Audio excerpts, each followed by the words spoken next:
Buenas noches. Vamos a continuar con este ciclo de charlas en que leemos de corrido la primera carta de San Pablo a los cristianos de Corinto. En el nombre del Padre, y del Hijo, y del Espíritu Santo. Amén.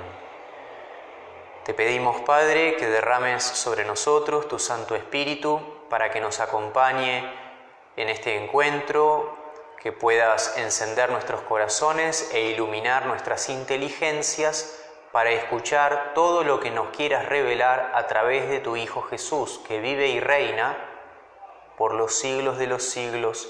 Amén. San Pablo ruega por nosotros. En el nombre del Padre, y del Hijo, y del Espíritu Santo. Amén. Continuamos entonces con la lectura. Habíamos dejado en el capítulo 9, versículo 15, Pablo estaba dando cuenta de su tarea apostólica y de su estilo particular de no exigir algo que le correspondía en justicia, que era beneficiarse de la comunidad a la que él servía. Pablo, a diferencia de otros, no reclama ser mantenido por las comunidades que ha fundado, sino que él trabaja por su propia cuenta y eso le da mayor libertad de espíritu a la hora de predicar. Continuemos entonces con el versículo 16. Me han hecho una consulta sobre, antes de seguir, me han hecho una consulta sobre aquello de no tener escrúpulo en comer carne sacrificada a los ídolos, pero sí estar atento en caso de que eso manche la conciencia de un hermano débil. Y alguien me preguntaba, cosa que va a salir un poco más adelante, pero ya lo anticipamos, si es lo mismo comida ofrecida a los ídolos que comida ofrecida al diablo. Digamos lo siguiente: no todo acto idolátrico es un acto demoníaco, porque hay gente que de buena fe tiene su culto y no quiere invocar a ningún espíritu maligno. Podemos decir, un mismo fenómeno puede ser visto en clave de progresión hacia la verdadera fe o en clave de apartamiento, distancia. Digamos que lo esencial parecería estar en el ánimo con que se realiza determinado culto, ¿no? Entonces, si es un culto a los ídolos pero sin maldad alguna, la carne esa es carne como cualquier cosa. Ya veremos más adelante qué significaría una carne afectada, vamos a decir, por el espíritu del mal, así como hay determinados objetos o lugares que quedan bajo la influencia del maligno. Son casos muy excepcionales y para que eso ocurra tiene que haber fundamentalmente una intención de sea comida, objetos o lo que fuera, a la acción del maligno como algo directamente hostil al poder y la bondad de Dios. Continuamos entonces, capítulo 9, versículo 16, dice Pablo: si anuncio el Evangelio, no lo hago para gloriarme, al contrario, es para mí una necesidad imperiosa. Y dice, ay de mí si no predicara el Evangelio. Es un versículo muy conocido, este 9:16, donde Pablo va a argumentar sobre la motivación de su apostolado, de su servicio, de su prédica. No lo hace para jactarse. Recuerden que esto era una falencia, un vicio que tenía la comunidad de Corinto, que se jactaba, se enorgullecía, se vanagloriaba. Pablo dice, yo no predico para mi gloria, para mi orgullo personal, sino más bien como una necesidad, como un deber, como algo irreprimible que está en mi corazón y tengo que darlo a conocer. Y la equivalencia es esta frase que viene precedida por una interjección. En castellano decimos, ay de mí si no predicara el Evangelio, si no evangelizara. En griego es guay. ¿Vieron? En castellano también tenemos ay de, guay. Es un grito que de alguna manera trasciende las lenguas por el cual uno expresa algo indefinible, que es ¿qué sería de mí? ¿No? ¡Qué tristeza! ¡Ay de mí! ¡Guay! Si yo no evangelizara. Versículo 17. Si yo realizara esta tarea por iniciativa propia, merecería ser recompensado, pero si lo hago por necesidad, quiere decir que se me ha dado una misión. Entonces la cuestión es, Pablo no está obrando movido por un salario, por un galardón, por una recompensa, no es como el asalariado, sino que es como el buen pastor que va más allá del salario, que lo hace de corazón al punto de... Entonces, dado que Pablo no está en esta lógica de la remuneración, hay que encontrar la motivación de su apostolado, de su prédica, en la necesidad que ciertamente es interior, como veíamos en el versículo anterior, pero que es más profundamente un encargo, una misión. Y aquí Pablo usa una expresión, una palabra bastante particular, que es la palabra economía. Que economía es una palabra que en teología tiene un alcance bastante específico y tiene que ver con la obra de Dios, el designio de Dios, porque la palabra economía significa literalmente la ley de la casa y por ende significa también administración o designio, tiene que ver con variando tiempos y cantidades, ¿no? Entonces, la economía tiene que ver con cómo una casa distribuye sus bienes. No se trata de bienes materiales, sino de bienes a cuenta propia, sino que obra por encargo, por misión, y eso recibe en este contexto el término de economía. Versículo 18. ¿Cuál es entonces mi recompensa, mi salario? O sea, si yo no lo hago por los mangos, si yo no lo hago por el dinero, ¿qué retribución tengo? Y responde el propio Pablo: predicar gratuitamente la buena noticia, renunciando al derecho que esa buena noticia me confiere. Es como una pregunta retórica que no tiene una respuesta propiamente dicha, sino que la deja abierta. Y básicamente, como si dijéramos, el Evangelio se basta a sí mismo.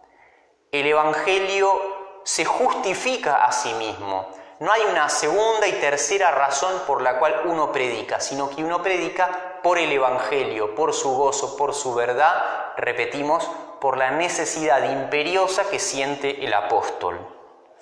Versículo, lo cual esto es de una actualidad tremenda, empezando para los ministros que vivimos del sostenimiento de la comunidad, pero también para cualquier laico, es decir, que no haya segundas intenciones, no traficar con el Evangelio, no querer recibir una tajada, ni económica, ni de honor, ni de afecto.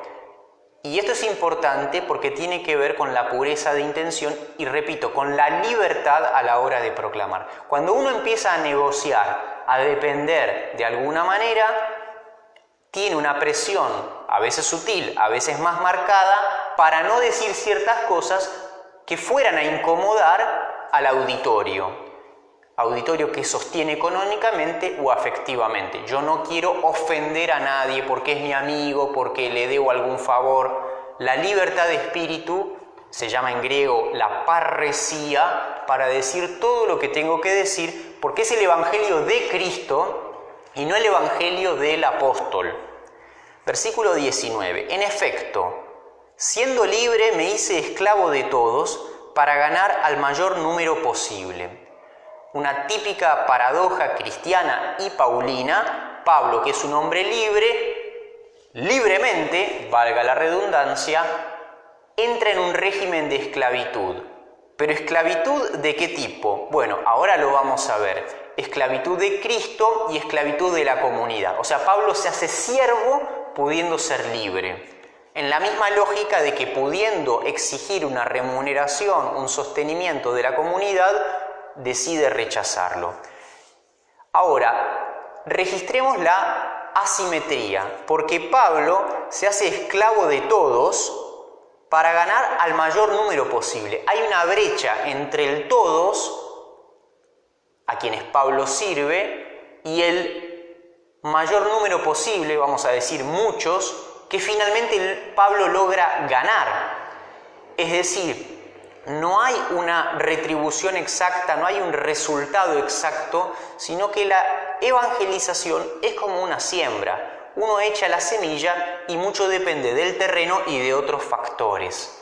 Esto es importante para no entrar nosotros en una lógica de evangelización donde todos los resultados son matemáticamente cuantificables y esperables y uno recibe tanto como ha dado. Vamos a decir más.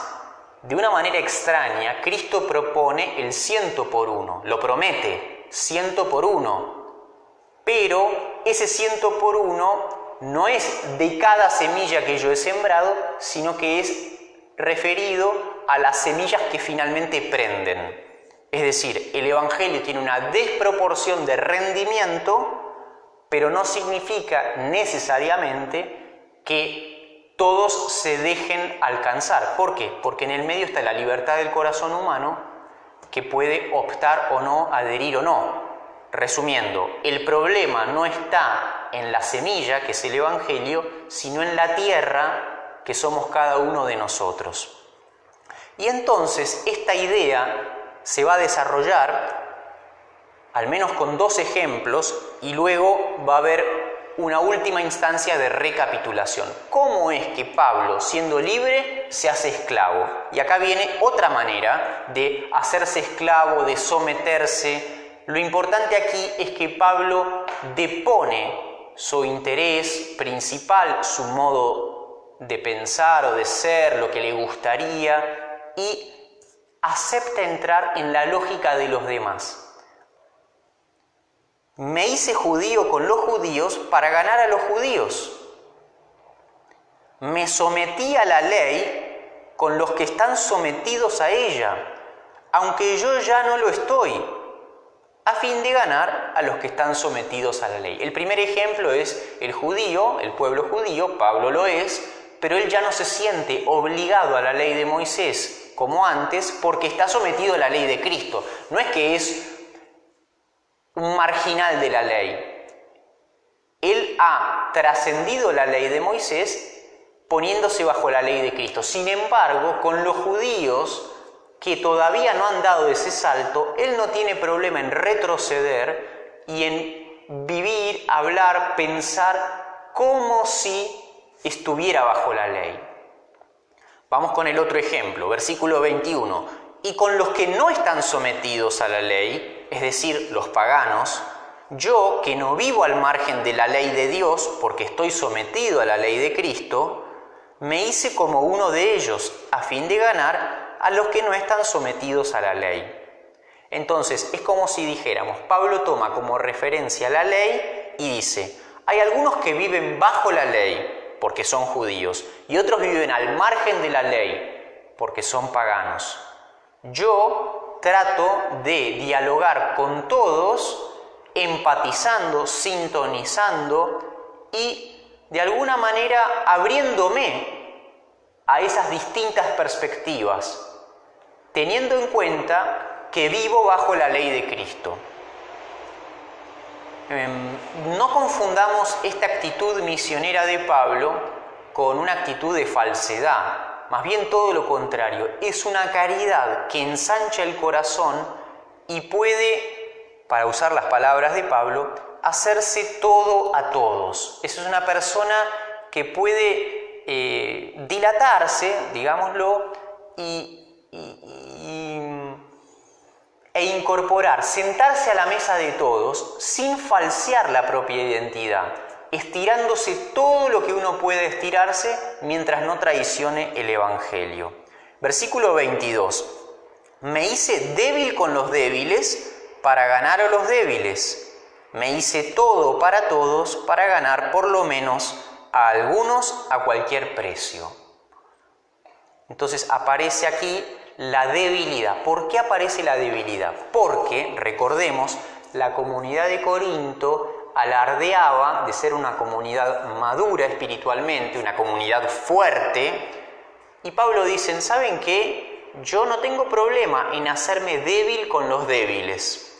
Por ejemplo, lo que vimos el encuentro pasado, yo no tengo problema en dejar de comer carne que legítimamente podría comer si es que algún débil se escandaliza a causa de ello. Es decir, la capacidad de pensar más allá de mi horizonte e ir registrando en la pedagogía la marcha de mis hermanos. Insisto, esto no es falsedad, sino que es ir acompañando a la comunidad. Repito esta frase porque es muy importante. Me hice todo para todos para ganar por lo menos a algunos a cualquier precio. De vuelta a la asimetría, Pablo se rinde, se entrega por todos, sin embargo sabe que no los gana a todos, sino que gana a algunos. Pero miren la actitud de apóstol y de padre, a cualquier precio. Por supuesto que es un precio dentro del marco del Evangelio, pero lo que Pablo está queriendo decir es que él no ahorra esfuerzos con tal de que la buena noticia prenda.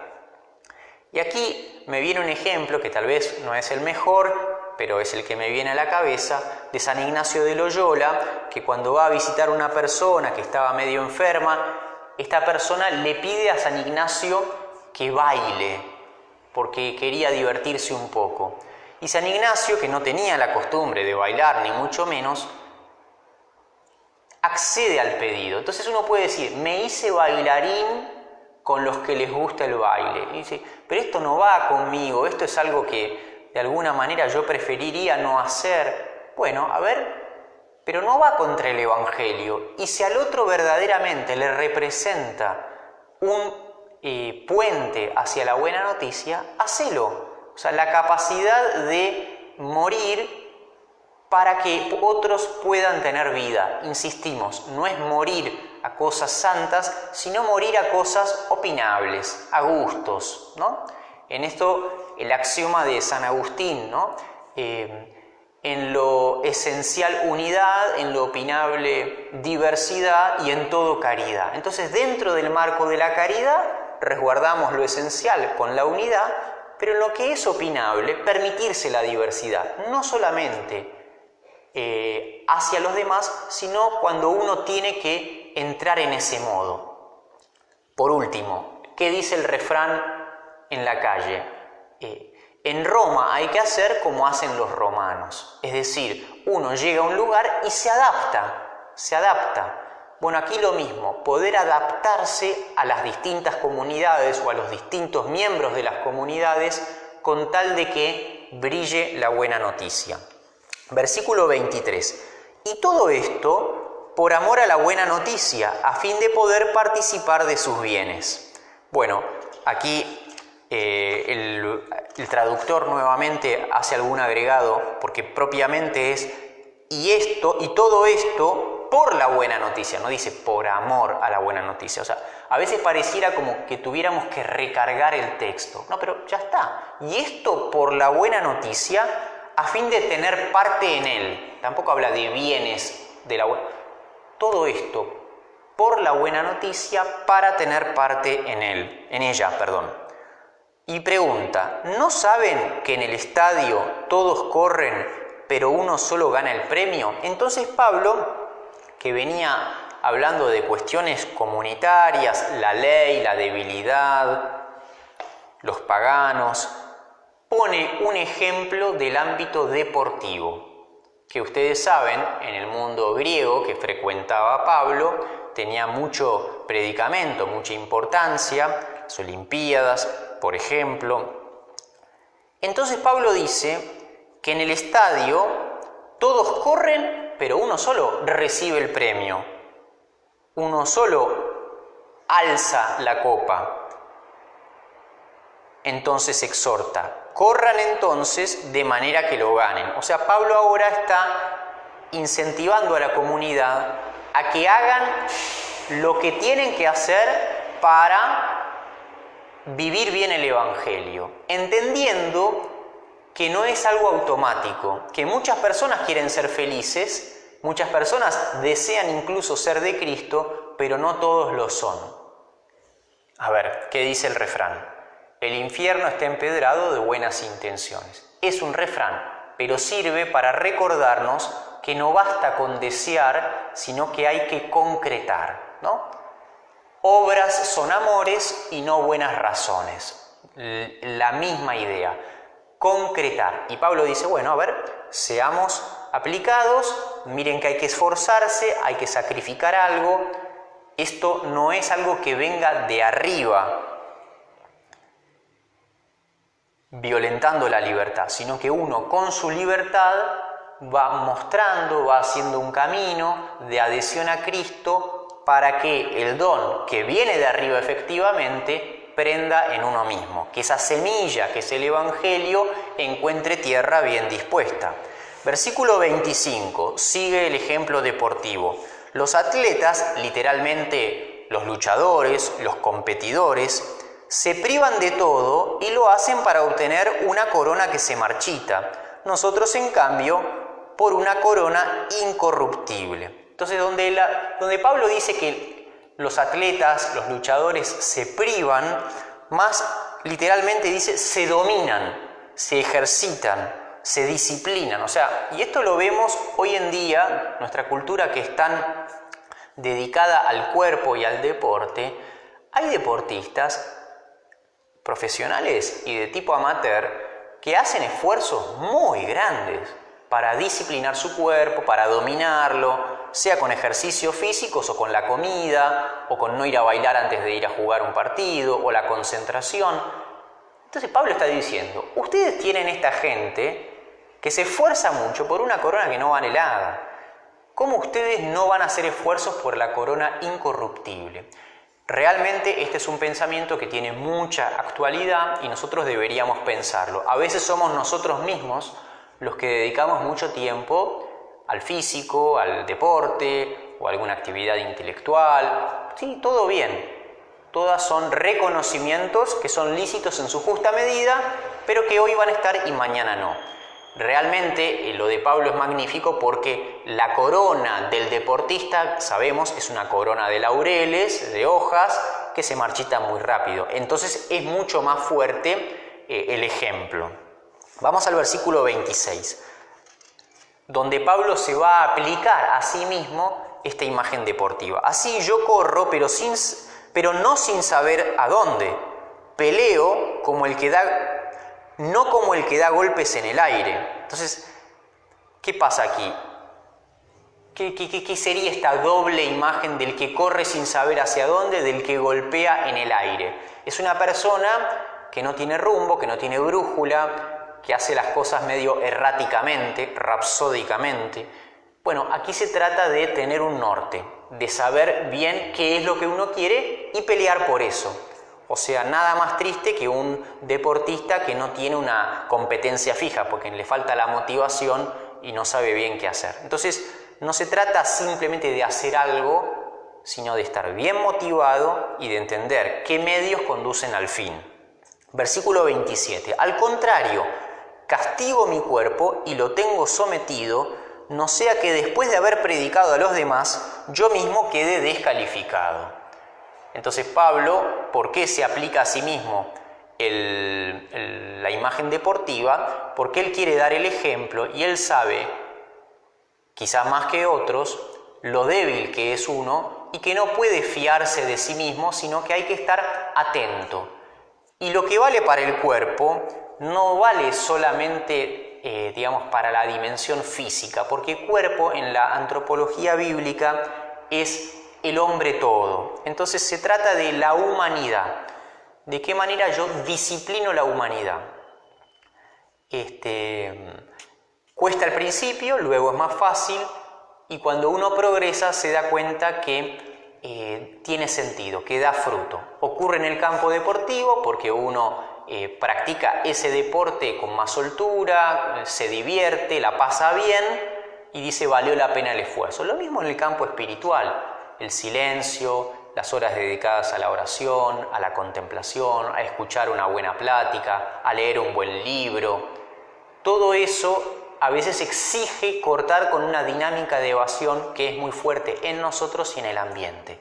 Pero cuando uno da unos cuantos pasos en ese sentido, empieza a recoger los frutos de esa siembra.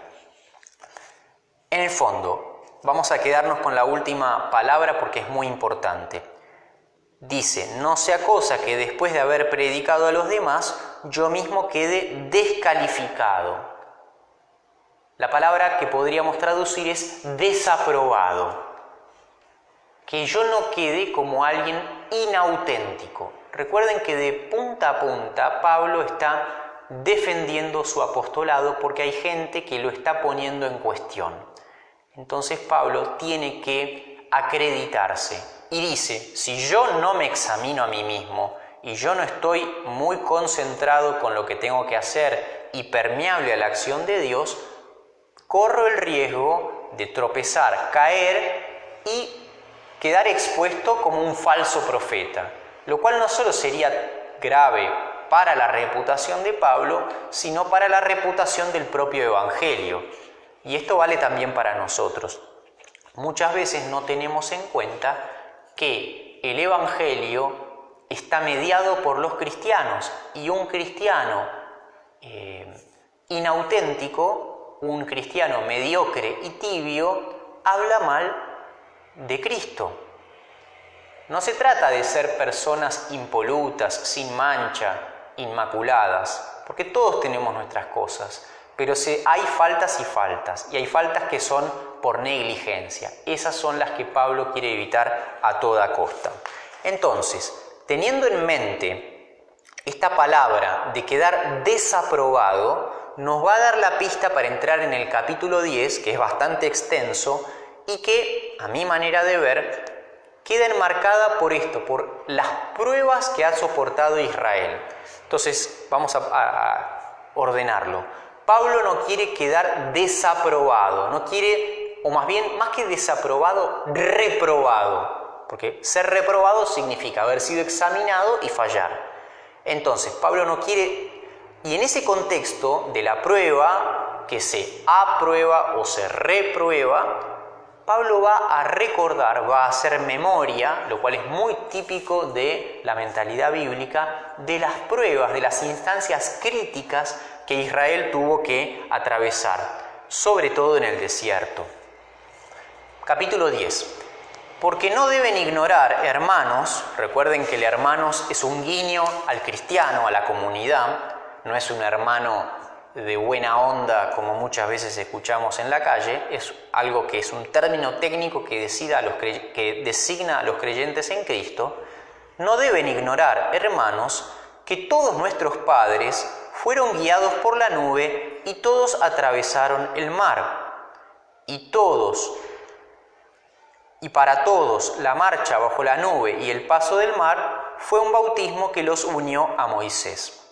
Entonces, en estos primeros 2 versículos, Pablo remite a una experiencia que es la liberación de Egipto atravesando el Mar Rojo, lo cual es un prodigio que va a quedar siempre grabado en la memoria de Israel, y la nube luminosa que hacía de guía a través de ese éxodo y durante todo el desierto. Entonces, 2 prodigios que Israel tiene en su memoria como signo de la presencia de Dios en un contexto de prueba, pero tiene esta expresión que es medio intraducible: fueron bautizados hacia Moisés en la nube y en el mar. Esa es mi traducción literal, que podría significar algo así como fueron iniciados detrás de Moisés en la nube y en el mar. No importa, tal vez sea una sutileza, para este curso no creo que valga la pena detenerse, pero sí nos hace pensar que hay algunos giros que son muy difíciles de traducir y que también nos hacen pensar qué es lo que Pablo tiene en la cabeza, qué manera de dirigirse Porque uno dice, me bautizo en la Trinidad. Y aquí Pablo está diciendo, me bautizo en Moisés. ¿Es simplemente que Moisés era un guía?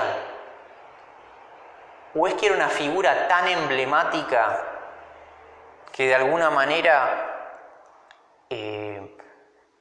había que ser iniciado en Moisés? Bueno, fin del paréntesis. Si no se entendió, no se preocupen, en parte porque no es tan importante y en parte porque es un pensamiento en proceso. Vamos al versículo 3. Otras pruebas. También todos comieron la misma comida espiritual y bebieron la misma bebida espiritual. Esto alude a en el desierto, donde el pueblo tiene hambre y sed y no hay nada para comer ni beber, Dios provee, fundamentalmente con el maná y luego también haciendo brotar agua de una roca. Entonces, esto está en el trasfondo de los lectores. Repito el versículo. Todos comieron la misma comida espiritual y bebieron la misma bebida espiritual. En efecto, bebían el agua de una roca espiritual que los acompañaba, que los seguía, y esa roca era Cristo. A pesar de esto, muy pocos de ellos fueron agradables a Dios porque sus cuerpos quedaron tendidos en el desierto.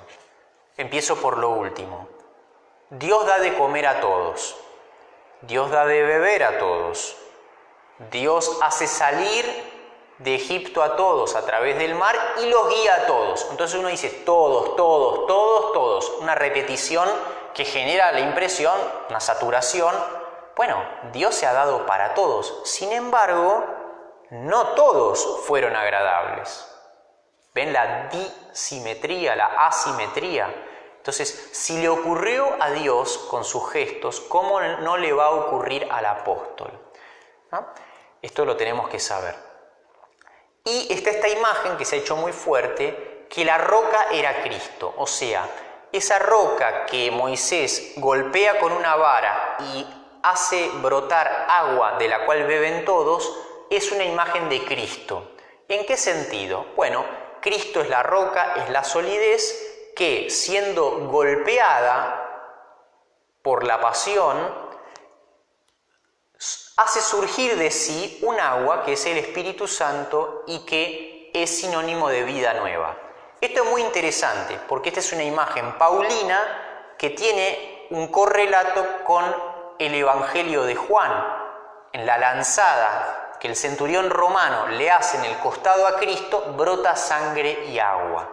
Esta imagen de que el agua viva, que es el Espíritu Santo, brota de Cristo, la tenemos en la crucifixión, capítulo 19 de Juan, pero también aquí, en el capítulo 10 de la primera carta a los Corintios de Pablo. ¿Por qué subrayo esto? Porque a veces ciertos estudiosos se enamoran tanto de la particularidad de tal o cual autor bíblico que les cuesta reconocerlos en un patrimonio común de fe. Así que aquí tenemos a Pablo hablando de Cristo como una roca que nos da de beber agua, lo cual es una paradoja insólita, ¿no? De la roca sabemos que no sale agua. Sin embargo, esto es, ¿cómo puede ser que de la muerte surja la vida? ¿No? Repito, ¿cómo puede ser que de la muerte surja la vida? ¿Cómo puede ser que una humanidad albergue el misterio de Dios? O sea, se nos da Dios a través de un hombre. Una cosa inconcebible. Bueno, estos son los misterios que están cifrados en imágenes poderosas. Imágenes que estaban anticipadas siglos antes, pero que en Cristo cobran una nueva densidad. Lo vamos a ver ahora en el versículo 6. Todo esto aconteció simbólicamente, para ejemplo nuestro. Ese para ejemplo nuestro es un agregado del traductor. A fin de que no nos dejemos arrastrar por los malos deseos como lo hicieron nuestros padres. Lo que está diciendo Pablo es que tenemos en nuestra historia de Israel ejemplos de dones de Dios que han caído en saco roto. Y nosotros no podemos hacer lo mismo. No debemos dejar pasar por alto tantos dones, sino que tenemos que estar atentos para reconocerlos. Donde dice todo esto aconteció simbólicamente, Pablo usa la palabra tipoi, que significa tipos. De allí viene tipología. ¿Qué es un tipo? Es un boceto. Por eso cuando nosotros hablamos del tipeo, ¿vieron? Cuando agarramos el teclado, el tipeo. ¿Por qué decimos tipeo? Porque cada tecla es un tipo. Uno tipea un tipo. ¿Y qué es un tipo? Una tecla. Una tecla que deja una huella. Entonces, la huella es un boceto, es un signo. Todo esto aconteció en signo, de manera anticipada e imperfecta. Es como un boceto que necesita ser concretado en algo real. Una maqueta, la casa. Un garabato, la gran pintura. Hay un salto, hay un anticipo imperfecto que va a permitirnos reconocer la cosa verdadera. Entonces Pablo está diciendo que estos acontecimientos del Éxodo hay que aprender a leerlos, sí, en sí mismos, como primera medida, pero mucho más en clave de cumplimiento, de superación en Cristo. Aquello que dice el Señor en Mateo 5:17, no he venido a abolir, sino a dar cumplimiento. Toda esta historia de Israel no vengo a dejarla de lado, sino que vengo a llevarla a plenitud. Versículo 7. No adoren a falsos dioses como hicieron algunos de ellos, según leemos en la Escritura. El pueblo se sentó a comer y a beber y luego se levantó para divertirse. Divertirse también más propiamente sería para jugar. La raíz de la palabra, paitsen, es la misma que niño, ¿no? El niño juega, o sea, pais, paidos, paitsein, ¿no? Tiene que ver con la infancia, el aprendizaje y el juego, todo de una misma raíz. Entonces, dice, se levantaron para divertirse, para distraerse. No sabemos si tiene una connotación sexual además. Lo cierto es que aquí, en vez de estar con Dios, hay una especie de entretenimiento idolátrico. Primera manera. Segunda manera, no forniquemos por neuomen, como algunos de ellos, y por eso en castigo murieron 23.000 en un solo día. Es curioso que en la traducción, cuando uno va al texto del Antiguo Testamento al que hace referencia Pablo, no dice 23.000, sino 24.000. Se ve que eran distintas versiones que andaban circulando. Versículo 9. No provoquemos al Señor como hicieron algunos de ellos y perecieron víctimas de las serpientes. Y versículo 10.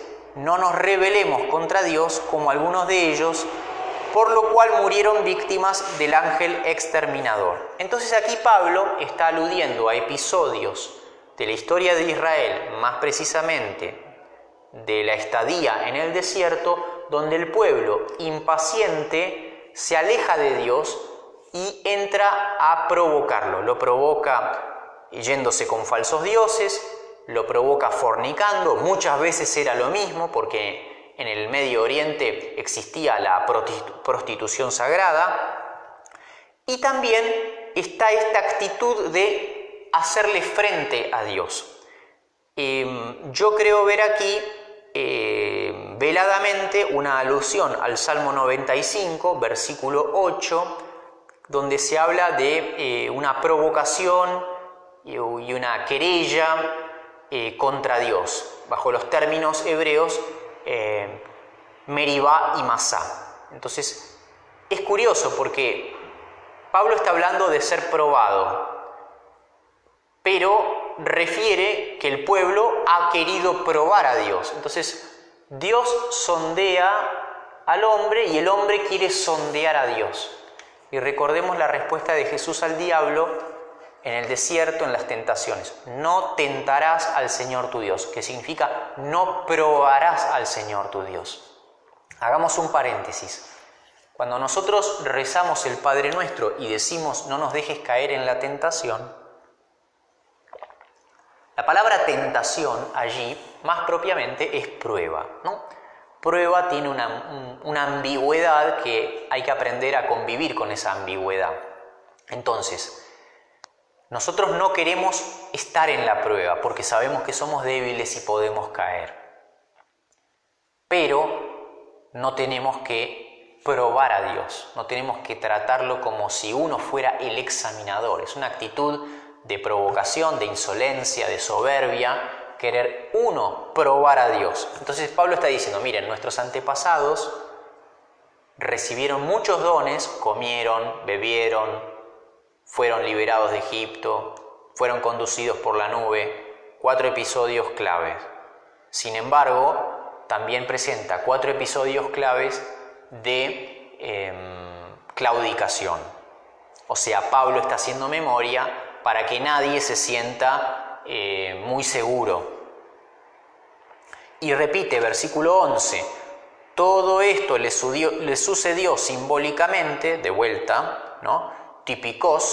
Típicamente, y está escrito para que nos sirva de lección a los que vivimos en el tiempo final. Entonces, si todo esto quedó registrado, es para que nosotros que estamos en el tiempo final, en el tiempo de plenitud, porque Cristo ya ha llegado, podamos aprender la lección y no cometer las mismas torpezas.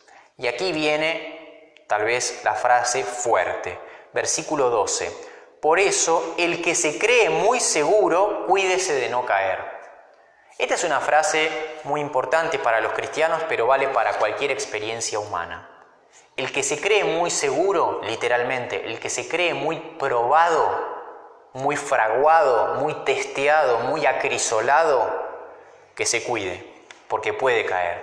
Y muchas veces sabemos que las caídas llegan cuando uno cancherea, cuando uno se descuida, cuando uno cree que ya no tiene que estar advertido.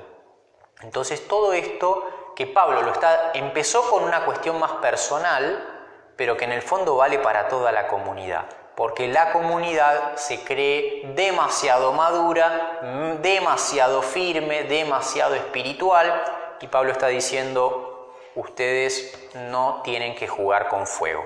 Tienen que ser conscientes de sus límites, disciplinarse como se disciplinan los deportistas y estar muy atentos, porque nuestros padres en el desierto tuvieron sus buenas infidelidades a pesar de mucho don, nosotros estamos teniendo mucho don y nada quita que también sucumbamos. Versículo 13.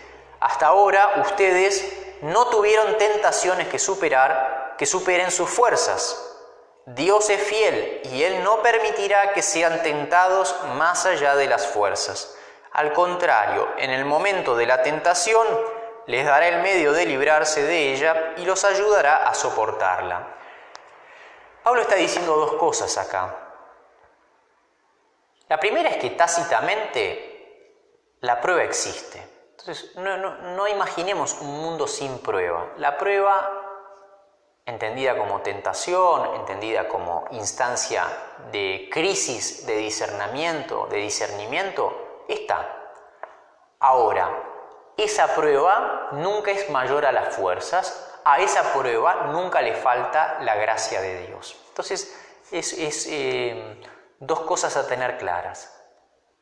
No relajarse, estar atentos porque la prueba existe, pero a la vez estar serenos, estar en paz, porque esa prueba no es superior a mis fuerzas con la gracia de Dios, se sobreentiende. A veces uno experimenta cosas y esto me supera. Te supera si estás vos solo. Si te dejas ayudar por Dios, no hay prueba que te sea imposible. Y esto nos recuerda otra frase de Pablo: todo lo puedo en aquel que me conforta. En aquel que me conforta, en aquel que es mi fuerza, que me sostiene, todo. Ahora, sin Él, nada. Último versículo y terminamos. Por eso, queridos míos, eviten la idolatría. Entonces, es curioso porque aquí uno puede decir, ¿a qué viene esta referencia a la idolatría? Pongámosle contexto y terminamos con esto. Pablo había dicho que no había problema en comer carne sacrificada a los ídolos. A lo sumo alguien podía abstenerse si a un hermano eso le dificultaba el camino. Pero en rigor no hay que estar preocupado por esa carne que ha sido ofrecida a los ídolos y que de repente me ponen en una mesa cuando voy a comer con un amigo. Porque, dice Pablo, ustedes tienen que tener amigos paganos, tienen que estar cuidados de no hacer prácticas paganas, pero de lo contrario tendrían que salirse del mundo, ¿recuerdan eso? Entonces dice, muy bien, con la libertad de espíritu. Ahora, que esta libertad no sea pretexto para ir y participar activamente en los cultos idolátricos. Sobre esto vamos a continuar la próxima semana, porque nos vamos a adentrar más en este tema de la idolatría y del verdadero culto. Quiero decir lo siguiente: Pablo siempre se caracterizó por un evangelio de libertad, un evangelio no ceñido, no agobiado por la ley judía.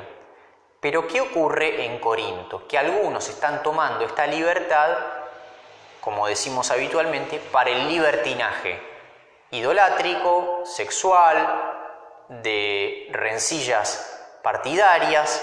Entonces, Pablo está como en una encrucijada, tiene que seguir defendiendo su evangelio de libertad, pero a la vez se da cuenta que ha sido mal interpretado, que hay gente que invoca la libertad para pelearse, para tener desórdenes sexuales, para ir a cultos idolátricos. Hay que encontrar el justo medio, y Pablo camina por la cornisa. A Pablo le gustaría mucho lo que dijo San Agustín algunos siglos después: ama y haz lo que quieras. O sea, la libertad en el marco del amor. En el marco del amor verdadero, de Cristo, que sabemos bien lo que significa, entonces sí, libertad, haz lo que quieras. Pero si esa libertad es invocada para ir contra el Evangelio, para ir contra el amor, entonces no tiene sentido, es una contradicción y estamos falseando la buena noticia. Bueno, que descansen entonces, si Dios quiere nos vemos el próximo miércoles.